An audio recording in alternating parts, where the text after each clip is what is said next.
درود پاک پڑھنے کے بے شمار فضائل و برکات ہیں۔ ایک بڑی پیاری حدیث ہے جو مکتبۃ المدینہ کا ایک بڑا خوبصورت رسالہ ہے، اربعین عطار، اس کی قسط نمبر 2 صفحہ نمبر 3 پر حدیث پاک نمبر 3 ہے۔ حدیث کا جو الفاظ ہیں وہ بڑے پیارے ہیں۔ ایما رجل مسلم لم یکن عندہ صدقہ، جس مسلمان کے پاس صدقہ کرنے کے لیے کچھ نہ ہو، فَلْيَقُلْ فِي دُعَائِهِ، تو اسے چاہیے کہ اپنی دعا میں یہ کہہ لیا کرے۔ کیا کہہ لیا کرے؟ اللہم صلی علی محمد عبدک ورسولک وصلی علی المؤمنین والمؤمنات والمسلمین والمسلمات، یعنی اپنی دعا میں اگر وہ یہ پڑھ لے فَإِنَّهَا زَكَاةٌ لا يشبع المؤمن خیرا حتی یکون منتہاہ الجنہ، تو یہ زکوٰۃ ہے اور مومن کبھی بھلائی سے سیر نہیں ہوتا یہاں تک کہ جنت اس کا ٹھکانہ ہوتی ہے۔ صدقہ دینے کو نہیں، درود پڑھ لے اور یہ والا درود پڑھ لے تو فرمایا یہ اس کے لیے زکوٰۃ ادا ہو جائے، یعنی اس کی طرف سے یہ زکوٰۃ ہے۔ اور پھر فرمایا کہ مومن کبھی بھلائی سے سیر نہیں ہوتا، نیکیوں سے جی نہیں بھرنا چاہیے۔ کچھ لوگ کہتے ہیں بھائی پڑھ لی نا نماز، ہاں صدقہ دے دیا تھا 1 مہینہ پہلے، فلاں نیک کام کر لیا تھا، بھلائی سے جس کو کہتے ہیں نا دل نہیں بھرنا چاہیے۔ اور نیکیاں جس طرح مال سے دل نہیں بھرتا، دنیا کی چیزوں سے دل نہیں بھرتا، نیکیوں سے دل بھر جاتا ہے۔ اللہ وہ ہمارا دل بنا دے کہ ہمیں گناہوں سے نفرت ہو جائے اور نیکیوں سے ایسا پیار ہو جائے کہ ایک کے بعد ایک نیکی، ایک کے بعد ایک نیکی کرنے کا ذہن بن جائے۔ اب مثال کے طور پہ اگر دنیاوی ایگزامپل، پہلے میں اس حدیث کو پورا کر لوں، اور پھر فرمایا یہاں تک کہ جنت اس کا ٹھکانہ ہوتی ہے، اس کا بھلائی سے سیری نہیں ہوتی یہاں تک کہ جنت اس کا ٹھکانہ ہوتی ہے۔ اب میں فار ایگزامپل سمجھانے کے لیے کہہ رہا ہوں کہ اگر ہمیں یہ کہا جائے کہ ایک فرض نماز پڑھیں گے تو آپ کے اکاؤنٹ میں 50,000 روپے جمع ہو جائیں گے، 2 رکعت نفل پڑھیں گے تو 10,000 روپے جمع ہو جائیں گے، ایک تسبیح کلمہ پاک کی پڑھیں گے تو 5,000 جمع ہو جائیں گے، ایک تسبیح درود پاک کی پڑھیں گے تو 5,000 جمع ہو جائیں گے۔ اب بتائیے کتنی تسبیح پڑھیں گے، کتنے نفل پڑھیں گے اور کون سی نماز قضا کریں گے؟ ٹھیک ہے نا؟ یعنی دنیا کی چیزیں ہوں تو پھر بندہ نہ دن دیکھتا ہے نہ رات دیکھتا ہے، کسی طرح دنیا کا مال آتا رہے۔ لیکن اگر ہمیں یقین ہو جائے کہ میرا ہر سجدہ، میری ہر نماز، میری ہر تسبیح میرے لیے جنت کے خزانے جمع ہو رہے ہیں تو پھر سیری کیسے ہوگی؟ پھر دل کیوں بھرے گا؟ بس صرف ذہن بنانے کی دیر ہے۔ 50-60 سال کی زندگی میں پیسے مل جائیں تو میں محنت کرنے کے لیے تیار ہوں۔ 60 سال ہی جئیں گے نا، 70 جی لیں گے، 80 جی لیں گے، کتنا جئیں گے؟ لیکن مرنے کے بعد قیامت تک قبر میں رہنا ہے، وہ پتہ نہیں کتنے 100 سال رہنا ہے، اور اس کے بعد قیامت کا دن 50,000 سال کا دن، اور پھر نہ ختم ہونے والی جنت جس کی کوئی ایکسپائری ڈیٹ نہیں ہے۔ تو میں 70 سال کی زندگی، 80 سال یا 60 سال کی زندگی کے لیے تو اتنی کوشش کروں، اور جو نہ ختم ہونے والی آخرت والی زندگی ہے اس میں سستی کروں؟ یہ عقل مندی نہیں ہے۔ ایک بڑا پیارا جملہ ہے، عقل مند وہ ہے کہ جتنا دنیا میں رہنا ہے اتنا دنیا کی تیاری کرے، اور جتنا عرصہ قبر و آخرت کا ہے اتنی قبر و آخرت کی تیاری کرے۔ اب یہ فیصلہ ہے کہ کہاں کی تیاری زیادہ کرنی ہے۔ تو بڑی خوبصورت حدیث کا یہ جو جز ہے نا، میں دوبارہ پڑھتا ہوں کہ مومن کبھی بھلائی سے سیر نہیں ہوتا، یعنی بھلائی سے اس کا دل نہیں بھرتا یہاں تک کہ جنت اس کا ٹھکانہ ہوتی ہے۔ تو اس حدیث میں بڑی خوبصورت نصیحت بھی مل گئی اور درود پاک کی فضیلت بھی پتہ چل گئی۔ تو کثرت سے درود پاک پڑھتے رہا کریں۔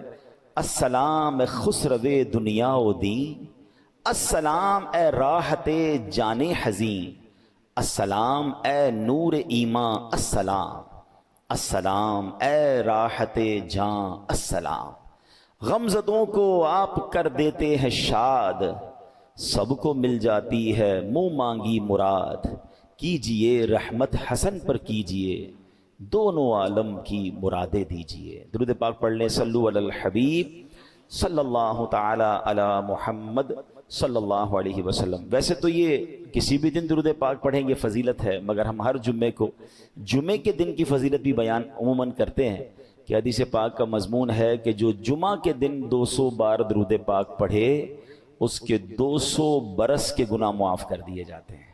تو جمعہ تو اسپیشل ڈے ہے درود پاک پڑھنے کا، کثرت کے ساتھ درود پاک پڑھتے رہا کریں۔ آئیے مل کر محبت کے ساتھ باآواز بلند درود پاک پڑھ لیں۔ صلو علی الحبیب صلی اللہ تعالی علی محمد صلی اللہ علیہ وسلم۔ آج قرآن مجید فرقان حمید کا ایک تاریخی واقعہ میں نے آپ کے سامنے بیان کرنا ہے۔ ہم کوشش کرتے ہیں کہ جمعہ کے دن قرآن ہی کی باتیں کیا کریں، تو قرآن کا ایک ایسا واقعہ دلچسپ بھی ہے، عبرت انگیز بھی ہے، نصیحت آموز بھی ہے۔ One of the unique story of Quran, one of the unique جو ہے یہ واقعہ ہے، واقعہ بنی اسرائیل کا ہے۔ اور یہ لوگ بڑی، اللہ پاک نے بنی اسرائیل کو آزادی دی تھی فرعون کے غرق ہونے کے بعد، بڑے ہنسی خوشی زندگی گزار رہے تھے، کیونکہ بڑا ٹف ٹائم گزارا تھا حضرت موسیٰ اور جو فرعون کا زمانہ تھا۔ حضرت موسیٰ اپنے ساتھیوں کے ساتھ دریائے نیل سے پار لگ گئے تھے اللہ کی عطا سے، اور فرعون غرق ہو گیا تھا، تو بڑا ہیپیلی لائف گزار رہے تھے۔ اب اللہ پاک نے حضرت موسیٰ کو حکم دیا کہ اے موسیٰ آپ کوہ طور پر آئیے، آپ کو ایک کتاب دی جائے گی، ٹھیک ہے نا۔ تو اب 30 دن تک حضرت موسیٰ کو حکم دیا گیا کہ کوہ طور پر اعتکاف کریں۔ حضرت موسیٰ اپنے بھائی حضرت ہارون علیہ السلام، وہ بھی اللہ پاک کے نبی ہیں، انہیں اپنا خلیفہ بنایا، اپنی قوم ان کے حوالے کی، اور آپ کوہ طور پر اللہ سے بات کرنے اور صحیفہ یعنی بعد میں جو آپ کو کتاب ملی تورا وہ لینے کے لیے حاضر ہو گئے۔ 30 دن اعتکاف کیا، روزے رکھے۔ آخری دن جب اللہ پاک سے بات کرنے کا وقت آنا تھا تو آپ نے تیاری کی اور مسواک کی، نظافت اور پاکیزگی اختیار کی کہ رب سے بات کرنی ہے، اللہ کی بارگاہ میں جانا ہے۔ جب اللہ پاک سے بات کرنے کا موقع آیا، ہم کلامی کا شرف ملا، تو اللہ پاک نے فرمایا اے موسیٰ آپ نے روزے رکھے اور آپ کے منہ میں جو مہک تھی وہ میرے نزدیک مشک سے بھی زیادہ عزیز ہے، آپ نے مسواک کر کے وہ مہک ختم کر دی ہے، لہٰذا 10 دن مزید روزے رکھیں۔ اب یہاں تھوڑا سا رک جائیں، پتہ چلا کہ روزہ اللہ کو کتنا پسند ہے کہ جب ہم روزے سے ہوتے ہیں نا تو افطار سے پہلے آپ نے دیکھا ہوگا کہ ہمارے منہ میں ایک مہک ہو جاتی ہے، ایک جس کو ہم بو کہتے ہیں نارملی۔ ہمیں مزہ نہیں آ رہا ہوتا کہ یار پیسٹ نہیں کر پا رہے، حالانکہ روزے میں مسواک کرنے کی تو اجازت ہے، لیکن ہم زیادہ صفائی پیسٹ وغیرہ سے نہیں کر پا رہے ہوتے۔ تو فرمایا جو بھوک کی وجہ سے، روزے کی وجہ سے روزہ دار کے منہ سے بو آتی ہے وہ اللہ کو مشک سے زیادہ پسند ہے۔ تو اس سے روزے کی اہمیت کا پتہ چلا۔ تو سبحان اللہ، اللہ توفیق دے کہ ہم رمضان کے بھی پورے روزے رکھا کریں، بلکہ نفلی روزوں کی بھی کچھ نہ کچھ ترکیب ہونی چاہیے۔ بہرحال 10 مزید روزے رکھے حضرت موسیٰ علیہ السلام نے، پھر اس کے بعد اللہ پاک کی بارگاہ میں حاضری دی، اب اللہ سے باتیں کی، ہم کلامی کی۔ آپ تو اللہ کی بارگاہ میں تھے، ادھر بنی اسرائیل میں ایک شخص تھا، اس کا نام سامری تھا، وہ بڑا منافق تھا۔ اس نے بنی اسرائیل کے بہکانے کے لیے، کیونکہ حضرت موسیٰ تو چلے گئے تھے پہاڑ پر، تو اس نے کیا کیا، ایک سونے اور چاندی کے زیورات کو پگھلا کر ایک بچڑا بنایا، اور اس میں کوئی ایسی چیز ڈالی کہ وہ بچڑا آوازیں کرنے لگا۔ اب سامری بولا کہ اے بنی اسرائیل، حضرت موسیٰ تو کوہ طور پر اللہ سے ملنے گئے ہیں، خدا تو خود تمہارے پاس آ گیا ہے، اور بچڑے میں خدا نے حلول کر لیا اور اللہ ہی تم سے باتیں کر رہا ہے، معاذ اللہ، استغفر اللہ۔ اب بنی اسرائیل اس کے بہکاوے میں آ گئے اور اس بے جان بچڑے کو خدا سمجھ کر پوجنے لگے۔ ودن 40 days یہ ہو گیا۔ اب ذرا غور کیجئے گا، صرف 40 دن کے لیے حضرت موسیٰ گئے تھے، مگر اس بدبخت نے ایسی چال چلی کہ بنی اسرائیل کو اس بچڑے کی پوجا میں لگا دیا۔ اچھا، ادھر بنی اسرائیل جو ہے وہ پوجا کر رہے ہیں، حرام کام کر رہے ہیں، شرک کر رہے ہیں، ادھر اللہ نے حضرت موسیٰ علیہ السلام کو یہ بتا دیا کہ تمہاری قوم کا یہ حال ہے۔ آپ واپس آئے، بہت جلال میں تھے، آپ نے پہلے تو بچڑے کو چکنا چور کر دیا، سامری کو سخت سزا دی، بنی اسرائیل کو توبہ کروائی اور دوبارہ کلمہ پڑھایا۔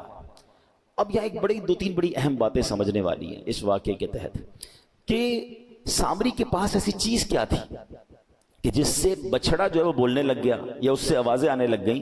اللہ نے یہ بھی قرآن پاک میں بیان کیا ہے، پارہ نمبر 16 سورہ طٰہٰ میں حضرت موسیٰ نے سامری سے پوچھا تم نے ایسا کیا کیا تھا کہ یہ بچڑا بولنے لگ گیا؟ تو سامری جو کہتا ہے وہ قرآن میں موجود ہے، بصرت بما لم یبصروا به فقبضت قبضة من اثر الرسول فنبذتها۔ آسان ترجمہ قرآن کنز العرفان، میں نے وہ دیکھا جو لوگوں نے نہ دیکھا، اور تو میں نے فرشتے کے نشان سے ایک مٹھی بھر لی پھر اسے ڈال دیا۔ یعنی اے موسیٰ میں نے وہ دیکھا جو بنی اسرائیل کو نظر نہ آیا، مطلب میں نے جبریل علیہ الصلوۃ والسلام کو دیکھا اور انہیں پہچان لیا، وہ گھوڑے پر سوار تھے، چنانچہ میں نے ان کے گھوڑے کے قدموں کے نشان سے مٹی کی ایک مٹھی بھر لی، اس بچھڑے میں ڈال دیا، اسی سبب سے یہ بچھڑا زندہ ہو کر بولنے لگ گیا۔ اب اس کے پیچھے راز کیا تھا کہ جبریل امین کے جس گھوڑے پر آپ سوار تھے، اس گھوڑے کے قدم جہاں لگے، اس کی مٹی جو ہے اس بچھڑے میں ڈالی تو بچڑا بولنے لگ گیا۔ اب علماء نے اس مسئلے سے کتنی باتیں ہمیں سکھائیں۔ پتہ یہ چلا کہ جبریل اللہ کے پیارے ہیں، وہ بے شک بابرکت ہیں، مگر واسطوں کی گنتی کیجئے گا۔ حضرت جبریل اللہ کے پیارے، ان سے گھوڑے کو نسبت ہوئی، گھوڑے کے قدموں سے مٹی کو نسبت ہوئی، اس مٹی کے اندر اللہ نے ایسی تاثیر ڈال دی کہ بے جان بچڑے میں جان پڑ گئی، وہ بولتا نہیں تھا، بولنے لگ گیا۔ تو پتہ چلا کہ تبرکات میں اللہ پاک نے کیسی برکتیں رکھی ہیں۔ وہ عطا بخش ہوتے ہیں، زندگی بخش ہوتے ہیں، ان کی برکت سے مردہ دل زندہ ہوتے ہیں، مردہ قوموں کو عروج ملتا ہے۔ اللہ پاک تبرکات کے اندر مردے میں جان ڈال دینے کی صلاحیت اور برکت عطا فرما دیتا ہے۔ اب یہاں تو اس تبرک کا غلط فائدہ اٹھایا گیا نا، تو پتہ چلا کہ تبرکات میں تو تاثیر ہوتی ہے، یہ ہاتھوں کا فرق ہوتا ہے۔ اگر یہ تبرکات گستاخوں کے ہاتھ میں آ جائیں تو تبرکات کے منفی اثرات ہوتے ہیں، تبرکات نیکوں کے ہاتھ میں آ جائیں تو وہ تبرکات کے اثرات بھی نیک ہوتے ہیں۔ دیکھیے سامری جادوگر کے پاس یہ مٹی آ گئی جو حضرت جبریل کے گھوڑے کے قدموں سے لگی تھی، وہ چاہتا تو اس سے برکتیں حاصل کر لیتا نا، مگر دل میں گستاخی تھی، دل میں شرک تھا، اسی تبرک سے اس نے غلط کام شروع کروا کے قوم کو حرام کام کی طرف لگا دیا، اور پوری بنی اسرائیل کو اس نے اس زمانے کے لوگوں کو گمراہ کیا۔ تو اے میرے پیارے اسلامی بھائیوں، یہاں یہ بات سیکھنے کو مل رہی ہے کہ اللہ والوں سے نسبت رکھنے والی چیز میں بڑی برکت ہوتی ہے۔ اب اس کا کوئی رانگ استعمال کر لے تو الگ بات ہے۔ اب ایک بہت خوبصورت بات اب سمجھنی ہے، جبرائیل کون ہیں؟ فرشتے ہیں، فرشتوں کے سردار ہیں، ٹھیک ہے، اور آپ کے گھوڑے سے سبحان اللہ جو مٹی قدموں سے لگے اس میں یہ جان آ جاتی ہے، یہ برکت آ جاتی ہے۔ تو ذرا سوچئے کہ یہ ہے کون؟ جبریل امین نبی پاک علیہ الصلوۃ والسلام کے خادم ہیں، آپ کے وزیر ہیں۔ ہم شعر کہتے ہیں نا، چاہیں تو اشاروں سے اپنے کایا ہی پلٹ دیں دنیا کی، چاہیں تو اشاروں سے اپنے کایا ہی پلٹ دیں دنیا کی، یہ شان ہے ان کے غلاموں کی، سرکار کا عالم کیا ہوگا۔ جبریل امین کے قدموں سے ان کے بھی قدم نہیں، ان کے گھوڑے کے قدم پر جو مٹی لگتی ہے وہ بے جان میں جان ڈال دیتی ہے، تو نبی پاک کی شان کا عالم کیا ہوگا۔ اب بتائیں جس خاک پر نبی پاک کے قدم لگ جائیں، اللہ اکبر، اس خاک کا عالم کیا ہوگا۔ اعلیٰ حضرت امام اہل سنت کہتے ہیں نا، ذرے جھڑ کر تیری پیزاروں کے، پیزار کہتے ہیں چپل کو، جوتوں کو، آقا آپ کے جوتے مبارک پر، آپ کے چپل مبارک سے جو ذرے لگ جائیں نا، اور جب وہ جھڑتے ہیں تو کیا بنتے ہیں؟ ذرے جھڑ کر تیری پیزاروں کے تاجے سر بنتے ہیں سیاروں کے۔ پھر یہ بڑے بڑے جو سیارے آسمان پر ہیں، یہ ان ذروں کو اپنے سر کا تاج بناتے ہیں۔ اور کیوں نہ بنائیں کہ جب جبریل امین تو فرشتوں کے سردار ہیں، میرے آقا تو سب کے سردار ہیں نا، نبیوں کے بھی سردار ہیں، فرشتوں کے بھی آقا ہیں، جبریل امین تو نبی پاک کے وزیر ہیں۔ تو اب ذرا غور کیجئے مصطفیٰ کریم علیہ الصلوۃ والسلام کے مبارک قدموں کا اور ان کی شان کا عالم کیا ہوگا۔ اور سبحان اللہ، وہ جو ہے نا، تیری کفش پایوں سوارا کروں میں کہ پلکوں سے اس کو بہارا کروں میں۔ مفتی اعظم ہند کہتے ہیں حضور آپ کے قدموں سے لگنے والی جو خاک ہے نا، اس کو میں ایسے صاف کروں گا، جھاڑو سے نہیں، اپنی پلکوں سے میں اس کو بہارا کروں گا کہ اس کی شان اتنی اعلیٰ ہے۔ نبی پاک کے قدم جہاں لگ جائیں، نالین شریف لگ جائیں، مولانا جامی کہتے ہیں جو سوئے من گزر آری منے مسکین ناداری فدائے نقش نالینت کنم جائیں یا رسول اللہ۔ حضور کبھی آپ میرے گھر تشریف لائیں تو آپ کے جو نقش نالین ہیں، نالین یعنی چپل مبارک کا جدر جدر نقش لگے، جامی اپنی اس نقش پر جان قربان کرے گا۔ اللہ اکبر، یہ شان ہے نبی پاک علیہ الصلوۃ والسلام کی۔ اب ذرا یہ جو واقعہ میں نے بیان کیا، یہ قرآن مجید میں کس طرح قرآن نے ڈیفائن کیا ہے، ذرا سنیے گا۔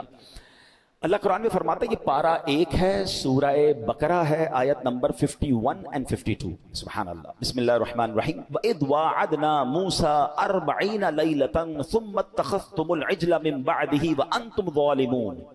ثم عفونا عنکم من بعد ذلک لعلکم تشکرون، آسان ترجمہ قرآن کنز العرفان۔ اور یاد کرو جب ہم نے موسیٰ سے 40 راتوں کا وعدہ فرمایا، پھر اس کے پیچھے تم نے بچڑے کی پوجا شروع کر دی اور تم واقعی ظالم تھے، پھر اس کے بعد ہم نے تمہیں معافی عطا فرمائی تاکہ تم شکر ادا کرو۔ یعنی اے بنی اسرائیل، جب اللہ پاک نے موسیٰ کو کتاب دینے کا وعدہ فرمایا، انہیں کوہ طور پر بلایا، حضرت موسیٰ نے 40 راتیں وہاں اعتکاف کیا، ادھر تمہیں ہدایت کا سامان ہو رہا تھا اور ادھر تم تورات شریف کے نازل ہونے کا انتظار کیے بغیر اللہ کا شکر بجا لانا تھا تمہیں، اس کو چھوڑ کر تم نے شرک شروع کر دیا، بچڑے کی پوجا کرنا شروع کر دی۔ مگر اللہ پاک کا کرم دیکھو، تم پر اللہ کا فضل و احسان دیکھو، ایسے عظیم ظلم کے باوجود اللہ کریم نے تم پر عذاب نہ بھیجا، تمہیں تباہ و برباد نہ کیا، فرعون کی طرح تمہیں غرق نہ کیا، بلکہ تمہیں توبہ کی توفیق بخشی، تو تمہاری توبہ قبول ہوئی اور دوبارہ سے ایمان کی نعمت عطا فرما دی۔ یہ وجہ کیا بنی؟ سبحان اللہ، اس لیے کہ تم شکر گزار بنو، لہٰذا اب اس انعام کا شکر ادا کرو۔ اب ذرا غور کیجئے، اس آیت میں گویا ان کو معافی بھی ملی، ان کی زیادتی کا ذکر بھی ہوا اور معافی کا ذکر بھی ہوا اور ریزن کا بھی ذکر ہوا کہ یہ تم پر انعام کیوں ہوا، تاکہ شکر ادا کرو۔ اے میرے پیارے اسلامی بھائیوں، اب ذرا تھوڑی سی بڑی عشق والی بات بھی ہے اور بڑی ریلیٹو بات بھی ہے۔ حضرت موسیٰ کون ہے؟ کلیم اللہ، یاد رکھیے گا۔ کلیم کس کو کہتے ہیں؟ بات کرنے والے کو، آپ اللہ سے بات کرتے تھے۔ ہمارے آقا کون ہیں؟ حبیب اللہ ہے۔ اللہ نے صرف بات نہ کی، اپنے حبیب کو اپنا دیدار بھی کرایا۔ اب ذرا سمجھیے گا کہ حضرت موسیٰ طور پر گئے، 40 دن اعتکاف کیا، تب آپ کو تورات عطا کی گئی۔ توجہ رکھیے گا، کہاں بلایا؟ کوہ طور پر بلایا، 40 دن کا اعتکاف کیا پہلے اور پھر تورات عطا کی گئی۔ بڑی شان ہے۔ مگر آؤ محبوب پاک علیہ الصلوۃ والسلام کی شان دیکھو، آپ غار حرا میں تشریف فرما تھے، آپ کو کہیں بلایا نہیں گیا، ٹھیک ہے، کہیں جانے کی زحمت نہیں فرمائی، بلکہ جبریل امین کو وہاں بھیجا جب محبوب موجود تھے اور وہیں قرآن نازل ہونا شروع ہوا۔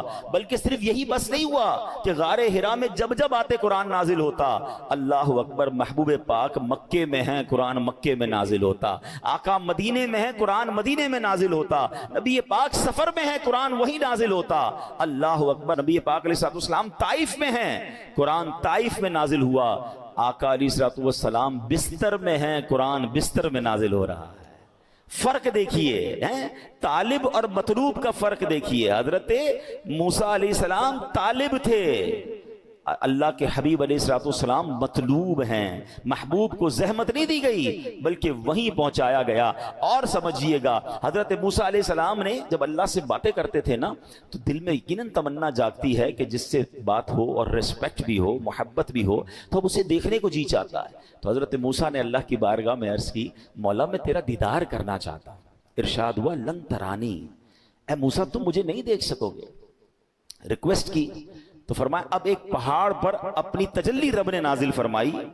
اب جب اس پہاڑ پر اللہ کا دیدار نہیں تھا، رب کے نور کی ایک تجلی تھی، حضرت موسیٰ اس تجلی کی تاب نہ لا سکے، بے ہوش ہو گئے۔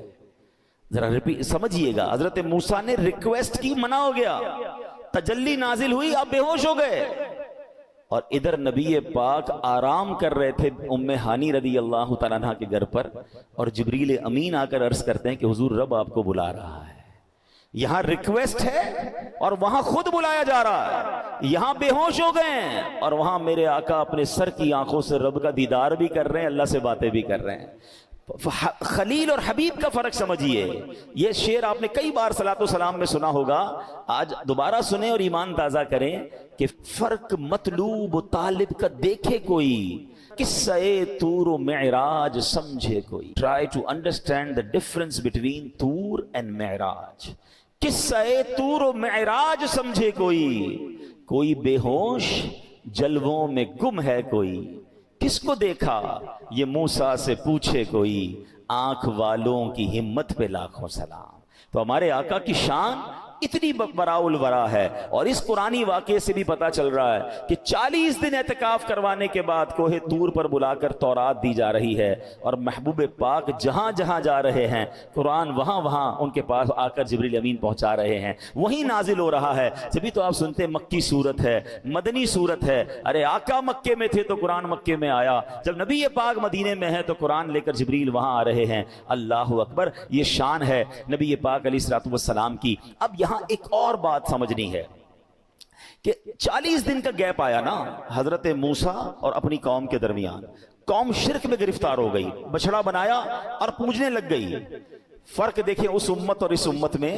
نبی پاک ظاہری طور پر 1400 سال سے زیادہ وقت گزر چکا ہے, ہم سے پردہ فرما چکے ہیں ظاہری طور پر, مگر یہ امت توحید پر قائم ہے, یہ امت شرک پر نہیں گئی. یہ کتنی بڑی شان ہے اس امت کی. اور سرکار دو عالم علیہ الصلوۃ والسلام نے بھی سبحان اللہ 1400 سال پہلے ایک گارنٹی دی تھی. آپ فرماتے ہیں وَإِنِّي وَاللَّهِ مَا أَخَافُ عَلَيْكُمْ أَن تُشْرِكُوا بَعْدِي, بے شک اللہ کی قسم, بخاری کی حدیث ہے, اللہ پاک کی قسم میں تمہارے متعلق یہ خوف نہیں رکھتا کہ میرے بعد تم شرک میں مبتلا ہو جاؤ گے. اللہ اکبر, گویا نبی پاک بھی جانتے تھے اور برائیاں بہت ساری میری امت میں ہو سکتی ہیں, مگر اجتماعی طور پر میری امت شرک میں گرفتار نہیں ہوگی. اب ذرا توحید پرستی کی میں آپ کو ایک مثال دیتا ہوں, ٹھیک ہے. داتا گنج بخش, امید ہے آپ مزار پر گئے ہوں گے, بہت دنیا جاتی ہے اور دنیا بھر کے لوگ آتے ہیں. لوگ بڑا ادب کرتے ہیں حضرت داتا گنج بخش علی حجویری رحمت اللہ تعالی علیہ کا, بڑے ادب سے حاضری دیتے ہیں. حاضری دے کر بعض اوقات ہم نے دیکھا کہ کچھ لوگ فاتحہ پڑھ کے جب ادب سے جاتے ہیں تو پیچھے الٹے قدم ہو جاتے ہیں, مگر جب وہاں نماز کا وقت ہوتا ہے, جنہوں نے نماز پڑھی ہوگی انہوں نے دیکھا ہوگا کہ اللہ کی شان و مسجد کی سسٹم ایسا ہے کہ جب آپ مزار پہ جائیں تو جب جماعت کھڑی ہوگی نا تو سارے لوگ ایسے جماعت پڑھیں گے کہ سب کی پیٹھ مزار شریف کی طرف ہوگی. یہ کیسی توحید پرستی کی شاندار مثال ہے کہ یقیناً ہم داتا حضور سے محبت کرتے ہیں, اللہ کے بہت بڑے ولی ہیں, مگر ان کو اللہ نہیں مانتے, عبادت نہیں کرتے. جب عبادت کی باری آتی ہے تو جن اللہ کی بارگاہ میں قبل کعبے کی طرف سجدہ کرتے ہیں, اور بے شک وہاں داتا حضور کے مزار کو پیٹ ہو رہی ہوتی ہے. یہ توحید پرستی کی مثال ہے. اور نبی پاک کی اس عظیم حدیث کا جو منظر ہے کہ اللہ کے حبیب علیہ السلام نے دوبارہ سنے, کچھ لوگ کنفیوژن پھیلاتے ہیں. اللہ کے نبی علیہ الصلوۃ والسلام نے فرمایا, بخاری کی حدیث, وَإِنِّي وَاللَّهِ مَا أَخَافُ عَلَيْكُمْ أَن تُشْرِكُوا بَعْدِي, فرماتے اللہ کی قسم میں تمہارے متعلق یہ خوف نہیں رکھتا کہ میرے بعد تم شرک میں مبتلا ہو جاؤ گے. تو یہ امت شرک میں مبتلا نہیں ہوگی. ایک اور بڑا خوبصورت واقعہ, امام حسن مجتبیٰ اپنے والد مولا علی سے پوچھتے ہیں, بابا جان آپ کو مجھ سے محبت ہے؟ فرمایا بالکل ہے. کہتے ہیں کہ آپ کو حسین سے بھی محبت ہے؟ کہا بالکل حسین سے بھی محبت ہے. کیا امی جان بی بی فاطمہ سے بھی محبت ہے؟ کہا بالکل محبت ہے. کہا رسول پاک علیہ الصلوۃ والسلام سے؟ کہا ان سے بھی بہت محبت ہے. تو کہا کہ اللہ پاک سے بھی محبت ہے؟ کہا بالکل اللہ سے بھی محبت ہے. تو بیٹے تھے, کہتے ہیں یہ ایک دل میں اتنی ساری محبتیں کیسے جمع ہو سکتی ہیں؟ آپ تو سب سے ہی محبت کرتے ہیں. بچپن کے سوال تو اور ہوتے ہیں نا, مگر ہمارے لیے کتنی بڑی تربیت ہو گئی. مولا علی شیر خدا نے اس کا جواب کتنا پیارا دیا. آپ نے فرمایا کہ آپ خود تو باب المدینۃ العلم ہے نا, آپ تو نبی پاک فرماتے ہیں کہ میں علم کا شہر ہوں, علی اس کا دروازہ ہے. تو مولا علی کا جواب تھا, اپنی شان کے لائق تھا. فرماتے بیٹا کیا تم دیکھتے نہیں جب نماز کا وقت ہو جاتا ہے میں تم سب سے الگ ہو کر اللہ کے حضور حاضر ہو جاتا ہوں, نماز پڑھنے لگ جاتا ہوں. یعنی محبت تو اصل ایک سے ہی ہے, باقی جو محبت ہیں وہ اسی محبت کی وجہ سے ہیں. اصل محبت تو اللہ سے ہے, مگر اللہ والوں سے پیار کیوں ہے؟ وہ بھی اللہ کی وجہ سے ہے کہ وہ اللہ والے ہیں. کسی شخص سے محبت ہو, اس کے بچوں سے پیار نہیں ہو جاتا, اس کے رشتہ داروں سے پیار نہیں ہو جاتا. اللہ بلا تمثیل, اللہ کی کوئی اولاد نہیں ہے, مگر سمجھانے کے لیے اصل محبت مومن کو اللہ سے ہوتی ہے. مگر اللہ کے پیاروں سے بھی محبت, اللہ کے نبیوں سے بھی محبت, اللہ کے نبیوں کے صحابہ سے بھی محبت, اللہ کے نبیوں کے اہل بیت سے بھی محبت ہو جاتی ہے. اور اس کی وجہ یہی ہے کہ یہ اصل محبت اللہ کے لیے ہے.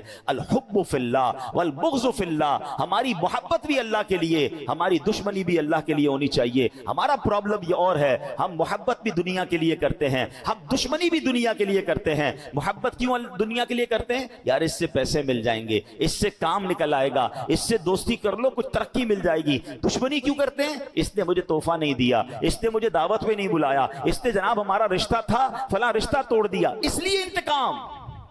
تو یہ تو دنیا کے لیے محبت اور دنیا کے لیے لڑائی ہو گئی نا. مومن یہ نہیں ہوتا, مومن کی محبت بھی اللہ کے لیے, مجھے پیار اس لیے کہ میرے اللہ کا بندہ ہے, یہ کلمہ گو ہے, میرا مسلمان بھائی ہے, میرے نبی کا امتی ہے. یہ محبت کا معیار ہے.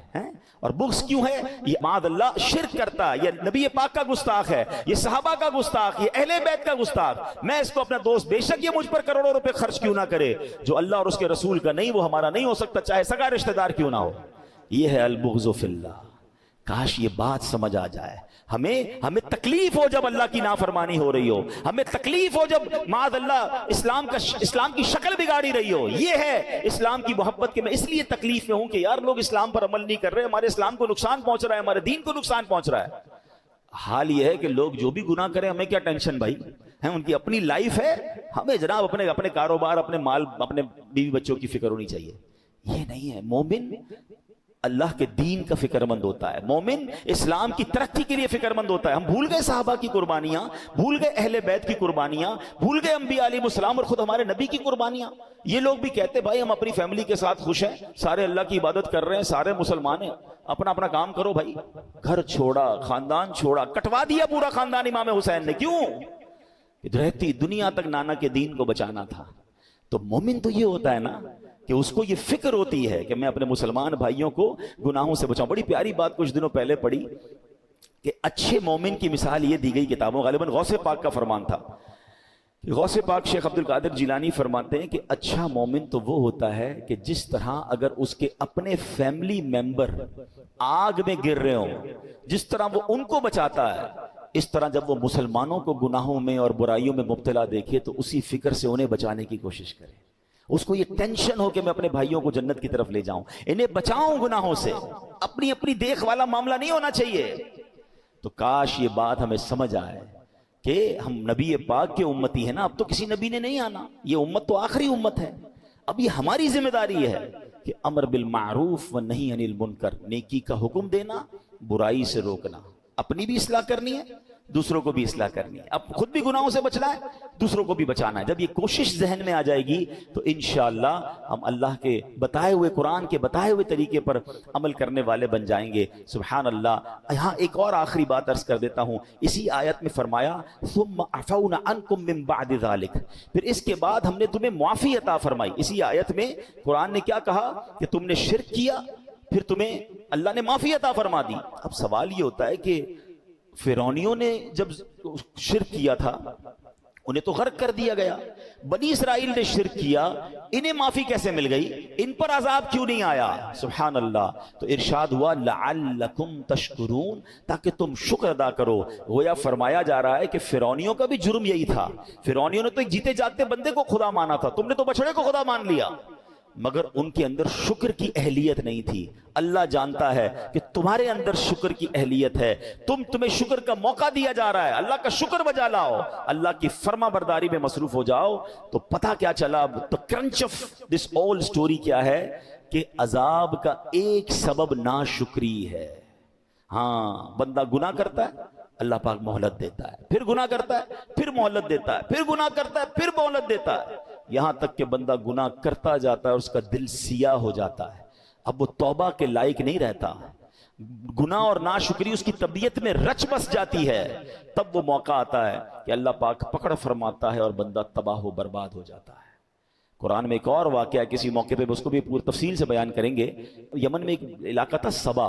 یہ ایک ایسا علاقہ تھا کہ دنیا کا سب سے خوبصورت اس کی آب و ہوا تھی. کوئی مچھر نہیں، کوئی کیڑا نہیں. اتنے شاندار پھل تھے کہ لوگ اپنے سر پر ٹوکری اٹھا کے نکلتے تھے تو درختوں سے پھل گرنا شروع ہو جاتے تھے. ورلڈ بیسٹ ایٹماسفیئر تھا. آج لوگ کہتے ہیں نا فلاں کنٹری کی ہوا سب سے اچھی ہے، ایٹماسفیئر اچھا ہے. وہ ایسی ہوا تھی کہ اس کے اندر سے کوئی گزرتا تھا تو صحت مند ہو جاتا تھا. مگر وہ قوم ناشکری کرنے لگی، کفر کرنے لگی. 13 نبی بھیجے گئے اس قوم پر، وہ قوم نے نہیں مانی بات، ناشکری کرتے تھے. کہتے ہماری یہ ساری اللہ نے تھوڑی دی ہے، تو ہم نے ہمارے پاس یہ نعمت ہے، ہم نے بلڈ اپ کیا ہے. اللہ نے کیسے اس قوم کو تباہ کیا؟ چوہے بھیجے. اتنی بڑی قوم، اتنا بڑا کام تھا. ان کے پاس ایک نہر تھی جہاں سے پانی وہ لیتے تھے، ایک بند باندھا تھا. چوہے گئے، اس بند کو کاٹا، ایسا سیلاب آیا کہ ان کے تمام باغات، تمام گھر، سب کچھ غرق ہو گیا. پتا چلا کہ ناشکری کرنے پر اللہ عذاب دیتا ہے. کاش یہ بات سمجھ آ جائے. اور شکر کرنے پر اور دیتا ہے. کمال دیکھیں، نعمت بھی خود دے رہا ہے، عطائیں بھی خود کر رہا ہے، ہمیں صرف کیا کرنا ہے؟ شکر بجا لانا ہے۔ شکر کریں گے ملٹی پلائی ہونا شروع ہو جائے گا، بڑھنا شروع ہو جائے گا۔ خود قرآن میں فرمایا لَإِن شَكَرْتُمْ لَأَزِيدَنَّكُمْ، تم میرا شکر ادا کرو میں تمہیں اور عطا کروں گا۔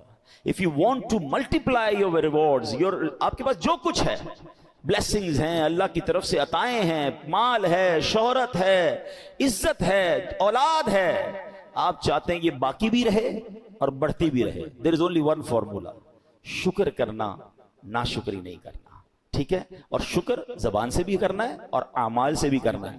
میں یا اللہ تیرا شکر، یا اللہ تیرا شکر بھی کرتا رہوں اور باقی اللہ کی نافرمانی بھی کرتا رہوں، یہ بھی نہیں۔ نمازیں بھی پڑھنا شکر ہے، یہ پوری باڈی کا شکر ہے، ٹھیک ہے نا؟ زبانی شکر کیا ہے؟ الحمدللہ کہتا رہے، یا اللہ تیرا شکر کہتا رہے۔ اللہ کی نافرمانی سے بچنا بھی شکر ہے۔